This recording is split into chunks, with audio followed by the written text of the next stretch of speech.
Азыр бул экөө музыканы катуу кылып алган окшот. Мен бул үйдө 40 жылдан бери жашаймын. Бардык жашоочуларды жакшы билемин.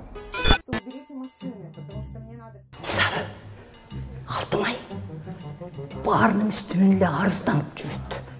Айдаровдардын үй бүлөсү болсо 3-чү кабаттагы жалпы кир кургатуучу жерди өздөрүнө бөлмө кылып оңдоп алышкан.